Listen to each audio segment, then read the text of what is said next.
অসাধারণ একটি কাজ শিখিয়ে দেবো। সিনেম্যাটিক ফটো কীভাবে তৈরি করবেন, খুবই চমৎকার একটি এআই কিন্তু আপনাকে তৈরি করে দেবে সিনেম্যাটিক ফটো। প্রথমে আপনি গুগল ক্রোমে একটা ক্লিক করে দেবেন। ক্লিক করে দেওয়ার পর এখানে সার্চ বক্স পাবেন, এখানে লিখবেন হচ্ছে টেক লেইন। এর আগেও আমি দেখিয়েছি। টেক লেইন লেখা দেওয়ার পর এখান থেকে আপনি যে এখানে একটা ক্লিক করে দেবেন প্রথমটাতেই। ওকে, ক্লিক করে দেওয়ার পর এখান থেকে আপনি এই যে এখানে সার্চ বক্স আছে, এখানে একটা ট্যাব দিয়ে দেবেন। ট্যাব দেওয়ার পর এখানে লিখবেন হচ্ছে এআই, একটা স্পেস দিবেন, তারপরে পিএফ, আমি আবারও বলছি AIPF, তারপরে এই যে সার্চ একটা ক্লিক করে দেবেন। ওকে, ক্লিক করে দেওয়ার পরে এই যে ছবির মতো যে পোস্ট আছে, এখানে একটা ট্যাপ দিয়ে দেবেন ছবির উপরে। ট্যাপ দেওয়ার পর নিচের দিকে আসবেন। ওকে, একেবারে নিচের দিকে আসবেন। আসার পর দেখেন এই যে এই ফন্টটি আপনি কপি করে নেবেন, পুরোটা চাপ দিয়ে ধরবেন, ধরে এরকম টেনে কপি করে নেবেন। ওকে, কপি করার পর এই যে আমি কপি করে নিলাম। কপি করার পর নিচের দিকে দেখেন লেখা আছে new trending photo editing AI, এখানে একটা ট্যাপ দিয়ে দেবেন। ওকে, তো ট্যাপ দিয়ে দিলাম।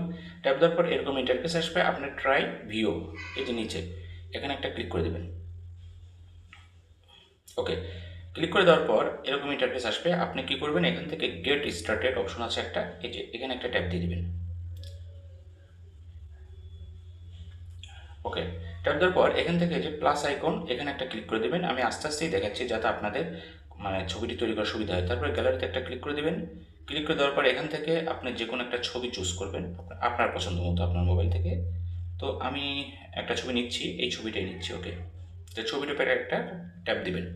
ট্যাপ দেওয়ার পর এই যে নিচে ডান আছে, ডানে একটা ক্লিক করে দেবেন। ওকে, ক্লিক করে দেওয়ার পর আমাদের আর কোনো কাজ নেই, এখন ওই যে লেখাটা এখানে পেস্ট করে দেবেন। এই যে আস্ক জিমিনি, এখানে চাপ দিয়ে ধরবেন, এরকম চাপ দিয়ে ধরে এই যে পেস্ট করে দেবেন। পেস্ট করে দেওয়ার পর এখন এই যে নিচে দেখেন অ্যারো আছে, অ্যারোতে একটা ক্লিক করে দেবেন। ওকে, অ্যারোতে ক্লিক করে দেওয়ার সাথে সাথে কয়েক সেকেন্ড পরেই কিন্তু আপনার ছবিটি বানিয়ে দেবে। ওকে, দেখেন আমার চমৎকার একটা ছবি কিন্তু বানিয়ে দিয়েছে।